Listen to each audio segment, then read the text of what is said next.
লক্ষ্মীকান্তের ভগিনী অর্থাৎ বোনকে যখন বিয়ে করতে বলেছে দশরথ বৈরাগীকে, যে এই জন্য ঠাকুরের বাণী, গৃহেতে থাকিয়ে যার হয় বাবুদয়, সেই তো পরম সাধু জানিও নিশ্চয়। অর্থাৎ এই গৃহের মধ্যে বসে সন্তান, পুত্র, পরিজন, মা, বাবা, বন্ধু বান্ধব সবাইকে নিয়ে যিনি হরি প্রেমে মাতোয়ারা হতে পারে, তিনিই হচ্ছেন শ্রেষ্ঠ প্রেমিক। যিনি সমস্ত কিছুকে ত্যাগ করে, সংসার সমাজ সবাইকে ত্যাগ করে গিয়ে যিনি আলাদা হয়ে চলে যান ঈশ্বরকে পাবার জন্য, এই ব্যক্তি হচ্ছে গিয়ে আত্মসুখী। অর্থাৎ যিনি নিজের মুক্তির জন্য, সেই ঠাকুরকে ডাকবার জন্য তিনি পুত্র পরিজন সংসারের কথা না ভেবেই তিনি শুধুমাত্র আত্মসুখের চিন্তা করে নিজেকে মুক্তি লাভ দেবার জন্য যিনি বেরিয়ে পড়েছেন। এই জন্য লীলামৃতের কথা, আত্মসুখে কর্ম করে তারে বলি কাম, পর সুখে করে কর্ম ধরে প্রেম নাম।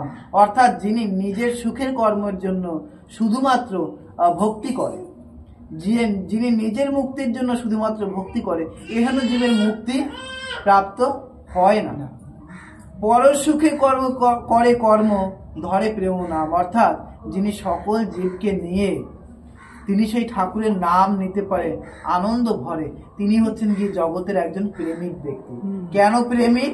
কারণ তিনি শুধু আত্মসুখের কথা চিন্তা করেননি, তিনি সঙ্গে সঙ্গে আরো যারা পরিপার্শ্বে আছে, পাশাপাশি আছে, তাদের সবার মুক্তির কথা তিনি ভেবেছেন, যে তারাও কিভাবে সেই ঠাকুরের পথ, ঠাকুরের মত তারা কিভাবে খুঁজে পাবে, ঠাকুরের কাছে তারা কিভাবে যেতে পারবে। তাই ঠাকুর কিন্তু গারস্থ ধর্ম নিয়ে এসেছে। এই জন্য গারস্থ ধর্ম হচ্ছে গিয়ে শ্রেষ্ঠ ধর্ম গৃহী জীবের জন্য। তাই ঠাকুর বলছে গৃহেতে থাকিয়া যার হয় ভাবোদয়। অর্থাৎ এই গৃহের মধ্যে থেকেই যিনি ঠাকুরকে ডাকতে পারেন, গৃহের মধ্যে থেকেই যিনি ঠাকুরের সঙ্গে প্রেম স্থাপন করতে পারেন, তিনিই হচ্ছেন শ্রেষ্ঠ প্রেমিক, সেই তো পরম সাধু। তাই লক্ষ্মীকান্ত ভগিনী এই দশরথ বৈরাগী তিনি বিয়ে করলেন। তৈলকূপে আখেরায় চলে যেও তুমি, তথা হতে লোকনাথ নামেতে গোস্বামী। যে ধর্ম জানাই তুমি করিবে সে ধর্ম, সেই সে পরম ধর্ম তিনি প্রভু মর্ম। মালাবতীর সঙ্গে ধর্ম করিও যাজন, যারে বলে ব্রজ সাধ্য গোপীর ভজন। এই হচ্ছে ঠাকুরের মূল কথা। অর্থাৎ নিজের স্ত্রীর সঙ্গে ধর্ম যাজন করো। শাস্ত্রের কথা হচ্ছে গিয়ে এই, পুরুষ যদি ধর্মক্ষেত্রে যায়, পুরুষ যদি তীর্থক্ষেত্রে যায়, তাহলে স্ত্রীর অনুমতি নিয়ে যাবে। যদি স্ত্রী অনুমতি দেয় স্বামীকে যে হ্যাঁ তুমি তীর্থক্ষেত্রে যাও, তাহলে সেই স্বামীর তীর্থ করা বা সেই ঠাকুরকে ডাকা বা সেই ধর্ম করা সফলতা প্রাপ্ত হবে।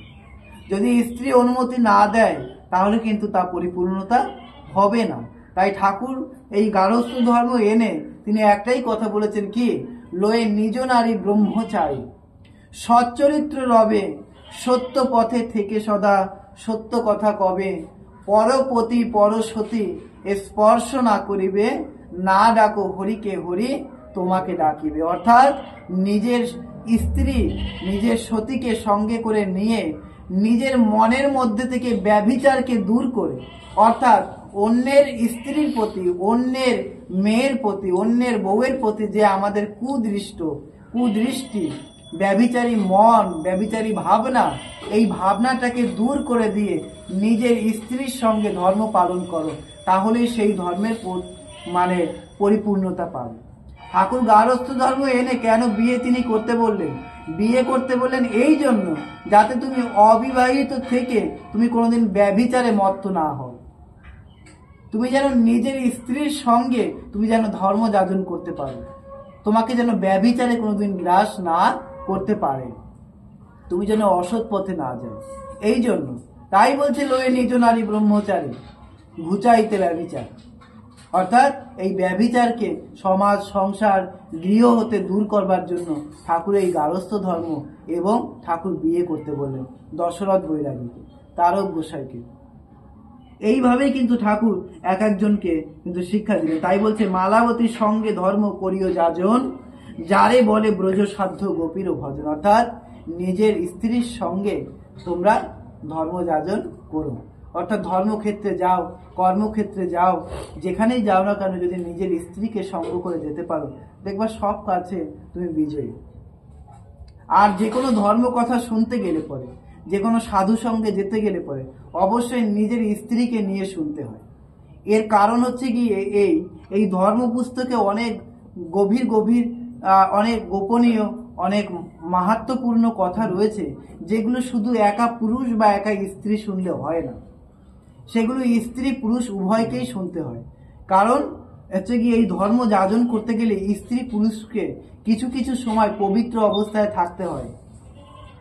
সেই পবিত্র অবস্থার কোন কোন সময় কোন কোন ভাবে থাকবে স্ত্রী পুরুষ সংসারে, সেইটা স্ত্রী এবং পুরুষ দুজনকেই জানতে হয়। যদি দুজনে জানে তাহলে ধর্ম যাজন করা বা ঠাকুরকে ডাকা অনেক সোজা হয়ে যায়। কিন্তু সেটা যদি একজন জানে আর একজন যদি না জানে, তাহলে একজন বোঝালে আর একজন বুঝবে না, সে ভাববে যে এইসব কথা আবার কোথায় পেল। যদি স্বামী জানে তো স্ত্রী মানবে না, স্ত্রী জানলে স্বামী মানবে না। তাই দুজন যদি একসঙ্গে জানে তাহলে কেউ কাউকে বোঝানোর আর দরকার পড়বে না, তাই না? তাই যে কোনো ধর্মক্ষেত্রে, যে কোনো পাঠ শুনতে গেলে, কথা শুনতে গেলে, সংকীর্তন শুনতে গেলে পরে অবশ্যই নিজের স্ত্রীকে নিয়ে বা সাধু সঙ্গে করতে গেলে পরে, আর বিশেষ করে গুরু গোসাইয়ের মুখ নিঃসৃত বাণী শুনতে গেলে অবশ্যই স্ত্রীকে সঙ্গে করে নিয়ে শুনতে হয়। তাহলে পরে কেউ কাউকে বোঝানোর আর দরকার হয় না যে একটা স্বামী এবং একজন স্ত্রী সংসারে থাকতে গেলে কোন সময় তারা কোন কোন ভাবে থাকবে, কোন দিনে তারা কোন কোন ভাবে থাকবে, এইটা কিন্তু তাদেরকে বোঝানোর দরকার। কয়েকজন ভক্ত আসলো বাড়িতে, আমরা আজকে একটা অনুষ্ঠানের আয়োজন করেছি, সেই দিন ভক্ত সেবা হবে, তাই স্ত্রী পুরুষ সেই দিন কোন হিসেবে থাকবে, তাই না? একজন স্ত্রী তো বিভিন্ন সময় বিভিন্ন ভাব ধরে। যখন সন্তানকে কোলে নিয়ে যখন তিনি স্তন দেয়, দুধ দেয়, তখন তিনি কি স্নেহময়ী মা। এই সময় কোনো পুরুষের সেই স্ত্রীর কাছে যাওয়া উচিত না। এটা তাই একজন স্বামীকে সেটা জানতে হবে, তাই না? তিনি সেই সময় হচ্ছে কি একজন স্নেহময়ী মা, যিনি হচ্ছেন কি একজন জগদ্ধাত্রীর রূপ, যিনি তার সন্তানকে এই জগতের সৃষ্টিকর্ত্রী হিসেবে স্তন দিয়ে তাকে এই সংসারে বড় করে তুলছেন। যেমন এই জগদ্ধাত্রী এই সংসার সৃজন করেছেন, তেমন একজন মা ওই সন্তানকে সৃজন করেছে। তাই যখন একজন মা সন্তানকে দুধ দেয়, তখন সেই সময় কখনোই একজন পুরুষকে তার স্ত্রীর কাছে যেতে নেই। তাই এই কথাগুলো জানতে হবে কখন, যখন এই বই পড়তে হবে, সাধুসঙ্গ করতে হবে, গুরু গোসাইয়ের মুখ নিঃসৃত বাণী শুনতে হবে, তখন তো জানা যাবে। এই জন্য স্বামী স্ত্রী উভয়ে একসঙ্গে হচ্ছে ধর্মকথা শুনতে হয়, যে আমরা স্বামী স্ত্রী কোন ভাবে থাকবো। এই জন্য ঠাকুর বারবার লীলামৃতের পাতায় স্ত্রীকে নিয়ে ভজন সাধন করবার অনুমতি দিয়েছেন, স্ত্রী বিনা নয়। তাই আমাদের শান্তিহরির যুগল রূপ, শান্তিহরি একসঙ্গে যুগল রূপে বসে আছে কেন? মা আর বাবা। এই যুগল রূপের দ্বারা কি শিক্ষা দেয় জগতের বুকে? তোমরাও এইভাবে যুগলে চিরকাল থেকো, তোমরাও এইভাবে যুগলে চিরকাল একে অপরের হয়ে থেকো।